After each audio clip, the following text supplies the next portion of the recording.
ആഘോഷങ്ങൾ ഏതായാലും കളർഫുള്ളാക്കുന്ന നാടാണ് തൃശൂർ.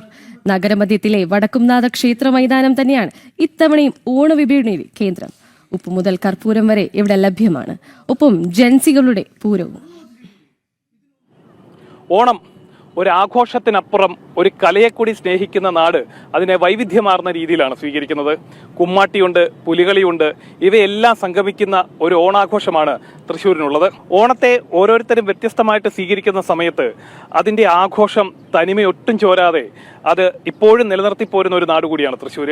അങ്ങനെ പുലികളിക്കും അതേപോലെ തന്നെ കുമ്മാട്ടികളിക്കും അതേപോലെ തന്നെ എല്ലാ തരത്തിലുള്ള ആഘോഷങ്ങൾക്കും ഒപ്പം നീങ്ങിക്കൊണ്ട് ഒരു ഓണത്തെ സ്വീകരിക്കുകയാണ് തൃശ്ശൂർ എന്ന സാംസ്കാരിക നഗരം. നമ്മളിപ്പോൾ ഉള്ളത് വടക്കുംനാഥ ക്ഷേത്രത്തിന്റെ തെക്കേ ഗോപുരനടയിലാണ്. അതായത് പൂരത്തിന് പൂരവിളംബരം നടത്തുന്ന ആ ഒരു നട. അതല്ല ഇപ്പോൾ നമ്മൾ പറഞ്ഞു വരുന്നത്. എന്തായാലും കാലത്തിനൊപ്പം ഓണം മാറുന്നു എന്നുള്ളതാണ് ഇപ്പോഴത്തെ ഒരു കാര്യം. അതായത് ഇപ്പോൾ ഈ ക്ഷേത്രത്തിന്റെ ഈ മൈതാനത്തിന്റെ ഭാഗത്തെല്ലാം ഓണ റീലുകളാൽ സമ്പന്നമാണ്. കൊച്ചുകുട്ടികൾ മുതൽ മുതിർന്നവർ വരെ ഈ ഓണാഘോഷത്തിന്റെ ഭാഗമായിട്ട് വിവിധ സാധനങ്ങളൊക്കെ വാങ്ങാനായിട്ട് ഈ ക്ഷേത്രത്തിന്റെ ഈ ഒരു മൈതാനത്തേക്ക് എത്തുന്നു. അതിനുശേഷം ഈ ഒരു ഓണ റീലുകളുമായിട്ട് ഇവരിവിടെ സംഗമിക്കുന്ന ഒരു കാഴ്ചയാണ് ഈ തെക്കേ ഗോപുരനടയ്ക്ക് സമീപത്ത് നിന്നും നമുക്ക് കാണാൻ സാധിക്കുന്നത്. ആൾക്കാർക്ക് ഇപ്പൊ കൂടുതലും മെമ്മറീസ് ഒക്കെ ക്യാപ്ചർ ചെയ്യാൻ ഇഷ്ടമാണല്ലോ. അതുകൊണ്ട് അത് പിന്നീട് കാണുമ്പോൾ രസമായിട്ട് തോന്നും. എല്ലാവരും ഒരുമിച്ച് കൂടുമ്പോൾ രസം അങ്ങനെ എടുക്കും. ലാസ്റ്റ് കുറെ വർഷങ്ങളായിട്ട് ഒപ്പില്ല, അപ്പൊ ഇപ്പോഴാണ് എല്ലാരും കൂടി ഒപ്പുള്ളത്. അപ്പൊ ഫോട്ടോ എടുക്കാൻ റീൽസൊക്കെ തന്നെയല്ലേ ഉണ്ടാവുള്ളൂ. അത്തം പിറന്ന അന്നു മുതൽ തൃശ്ശൂര് ഓണം മൂഡിലായിരുന്നു. വടക്കുംനാഥ ക്ഷേത്രത്തിന്റെ പ്രദക്ഷിണ വഴികളടക്കം നിറയെ പൂവ് വ്യാപാരം. വിവിധ വർണ്ണങ്ങളിലുള്ള പൂക്കളാൽ വീടുകളും മുറ്റവും അലങ്കൃതം. അങ്ങനെ മെല്ലെ തിരുവോണത്തിലേക്ക് എത്തുകയാണ്.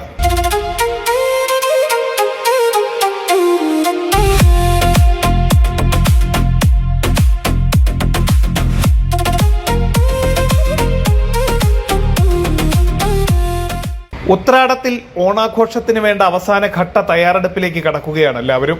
അവസാന നിമിഷത്തിലേക്ക് കടക്കുമ്പോൾ പൂവിപണിയിലടക്കം വിലക്കയറ്റത്തിന്റെ ആരവമാണ്. ഉത്രാടപ്പാച്ചിലിന് ഇനി മണിക്കൂറുകൾ മാത്രമാണ് ശേഷിക്കുന്നത്. ഉത്രാടം പായുന്നതിന് മുന്നേ തന്നെ പരമാവധി സാധനങ്ങൾ ഓണാഘോഷത്തിന് വേണ്ടി സംഘടിപ്പിക്കാനും അത് വാങ്ങുന്നതിനും വേണ്ടിയിട്ടുള്ള തിരക്കിലാണ് എല്ലാവരും. എന്തായാലും തൃശ്ശൂരിലെ പ്രധാന വിപണി ഇപ്പോൾ വടക്കുംനാഥ ക്ഷേത്രത്തിന്റെ മൈതാനമായി മാറിയിരിക്കുകയാണ്. ഒരു കുടക്കീഴിൽ ഒരു ഓണാഘോഷത്തിന് വേണ്ട എല്ലാ ഉൽപ്പന്നങ്ങളും കിട്ടുന്ന ഒരു ഇടമായിട്ട് ഇവിടെ മാറുകയാണ്. മനുകൃഷ്ണയ്ക്കൊപ്പം സാനു കെ സജീവ്, ജനം, തൃശ്ശൂർ.